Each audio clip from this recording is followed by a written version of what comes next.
Hello, everyone. My name is Spencer Walsh. Welcome to today's episode of Newsflash. On today's show, how the right plans to react to a Trump loss. What can you expect? Will there be chaos, violence in the streets? We will keep you posted. We'll take you from place to place, from corner to corner, to interspot on the right, and examine how they will react. A very, very important, necessary look brought to you by Jared Holt of the Post Substack. Also, how the election showed a wider red-blue economic divide as some partisan differences kind of scrambled the results, but places with brighter future prospects on average swung toward Biden. We'll take a look at what that means for the future of our politics, and I think a very, very, very important segment and interesting data to break down. Also on today's show, Jim Clyburn trying to tell Democrats what to do from his safe liberal seat, pushing them to a more leftward direction and keeping them far away from what he views as tactical mistakes like defunding the police and anything really left of center in any way, shape, or form, while still, again, trying to paint himself as a movement man, kind of laughably so because he has that civil rights movement association. And finally, the Hyperloop. It's the perfect example of the end-state death cult capitalism the American ruling class believes in. We'll tell you why on today's episode. My name is Spencer Walsh, and welcome to Newsflash. If you feel like you like the show, please consider rating and reviewing us on iTunes, giving us a nice comment. And the best way, again, to support us is to listen. We don't ask for any of your money or anything like that. We do, however, may have heard some advertisements on our episodes. So the best way you can support us, if you like what we're doing here, rate and review us, listen to us, just get us out there here at the Spencer Walsh Radio Network for the work that we do, and all the people who come behind the scenes to make the episodes that we put together so good. And so if you feel the need to show your support, no money, no price required, just some time and a little bit of investment otherwise in the program. So we do start today with a really interesting tour from the right. This is a really one of the foremost experts on all things right-wing, the internet subcultures, the layers that these people live in. We will take you through them all. And yeah, so Jared Holt here reporting on this.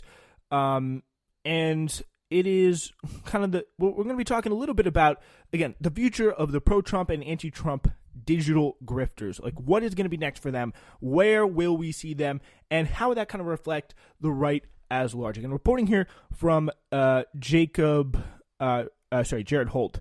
I apologize. So here's a question, and he's asking this to Tony Boswell. And this is the question here. Even if some right-wing media figures accept that Donald Trump lost the 2020 election, will their audiences follow along? Can I get a vibe check on the state of affairs in the broader right-wing zeitgeist?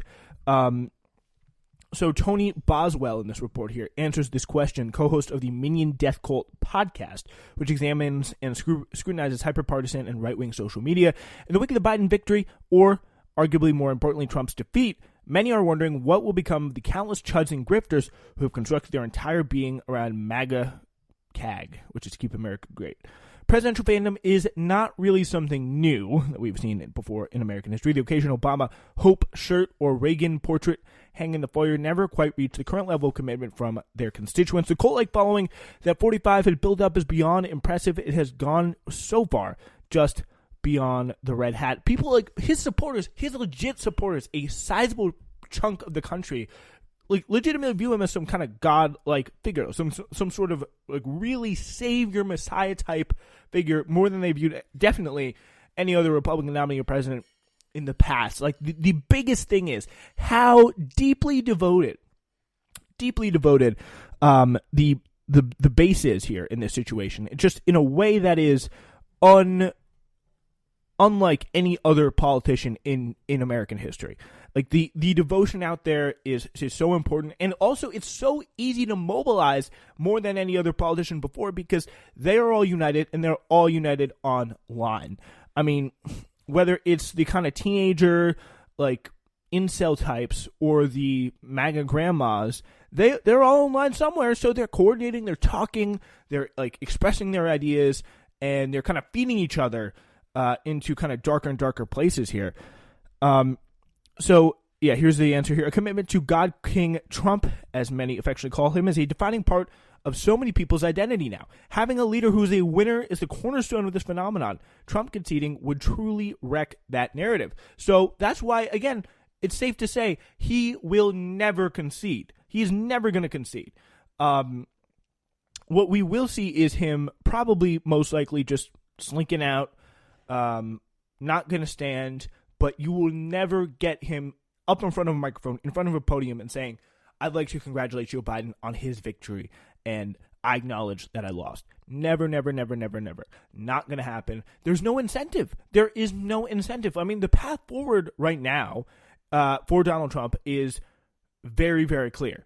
Like, we kind of see what he's going to do based on all available reporting, which is continue to be a sideshow in Republican politics, do rallies, get enormous popularity, get enormous prowess, and get enormous campaign funds for an eventual 2024 run. And by the meantime, he'll continue to use this to pay off his various debts, his legal fees, things like that, until he runs again in 2024, which he will be a force to be reckoned with, especially in the Republican primary field, I think. So, yeah, that's pretty much what we're looking like. And none of that is going to be benefited in any way by him coming out and saying, oh, yeah, I lost. Because the whole structure, the whole point of it is to come out and say, Joe Biden stole it from me, and we're going to be on a righteous quest to reclaim the presidency. Like, no matter what happens, there's going to be at least 25% of the country, a quarter of the entire country, who believes this election was stolen kind of unfairly. Like, there's going to be at least 25% of the Republican base, but because there has been some pretty polling on that's really proven pretty poor. I mean, most Americans think that he lost. Will it stop them from voting him again in the future? But I don't know. But having this force out there, having this aura out there of Trump losing is not going to play into the narrative.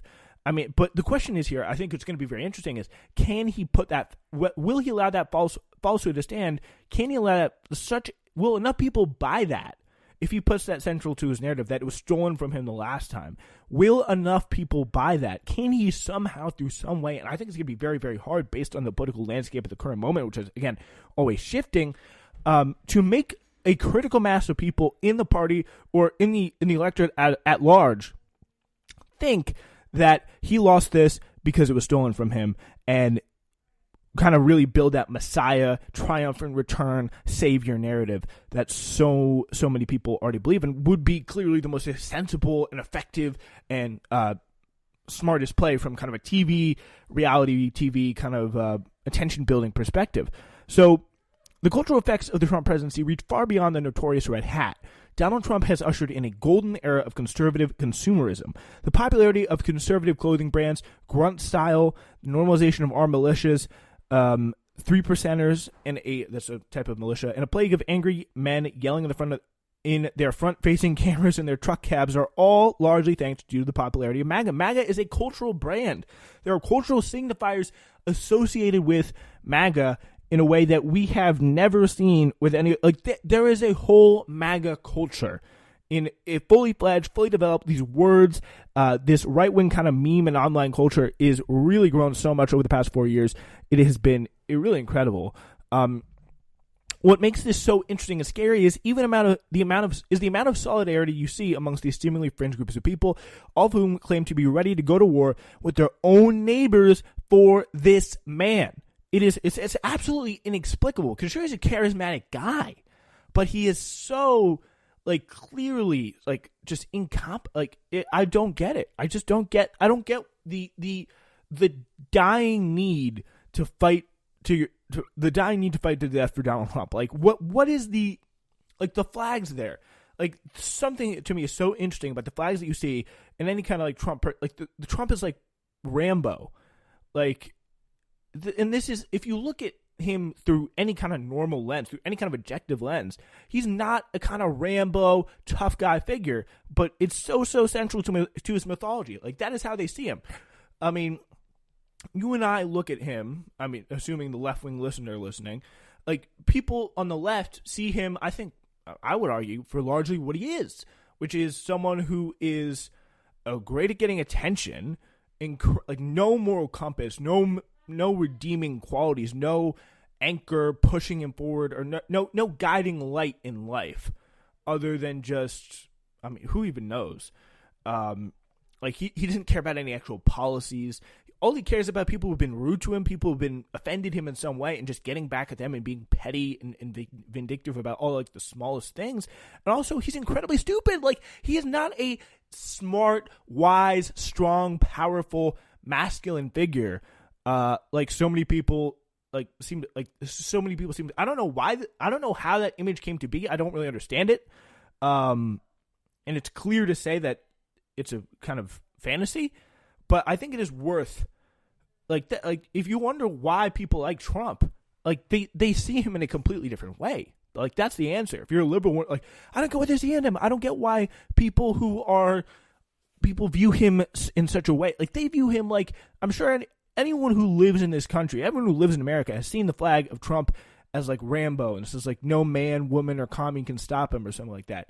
And there's so much online fan art of Trump like painted up as this like massive Greek god sculpted figure, like when he's 270 plus pounds, looks disgusting all the time.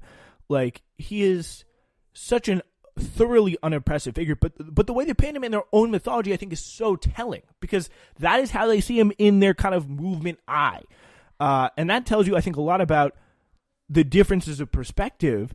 Like, they view him as a warrior. And that is just, I don't know exactly why, but that is the reality. Donald, again, he's literally portrayed as Superman in this option. Concession is not an option. The stakes are too high. This is a war. The only possible way is if the Marxist Democrats are up to something dubious. I assure you, even if DJT does get up at the podium and admits defeat in his speech, would be riddled with nods to kind of copy pasta posts that litter the Facebook pages of boomers across the country, talking about this deep state's involvement in his ousting from the White House. So even if he does it, even if by some miracle he's up there in front of the microphone, you better believe that the deep state will be mentioned, the polls will be mentioned, the fake news media will be mentioned. All these signifiers will be in there. So it's important to remember the old adage, you cannot kill an idea, and how it includes bad ideas as well. With that being said, back to the article here, I don't see people going anywhere anytime soon. These people, Make America Great Again, will continue to find people for years to come. The grifters will make the slight pivot from Trump worship and clever quips about the demon rats Democrats coming to restore old-time values and eradicating the country of communist Democrats. Much like the Confederate flag, the MAGA hat will continue to be a symbol for those who identify as a silent majority for years to come. Definitely there. I worry that because they will not have a talking head anymore, that most of America will go about their business and not take these people seriously.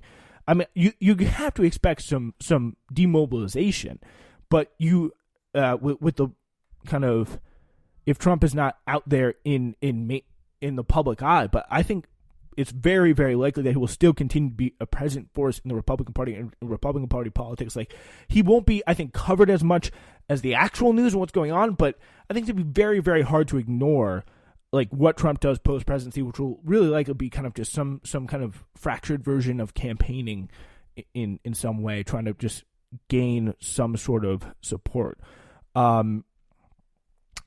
So this is a guy, back to the article here. This is Tony Boswell talking. I was recently sent a threat from a local Tea Party leader who, of course, has adopted nearly all the MAGA talk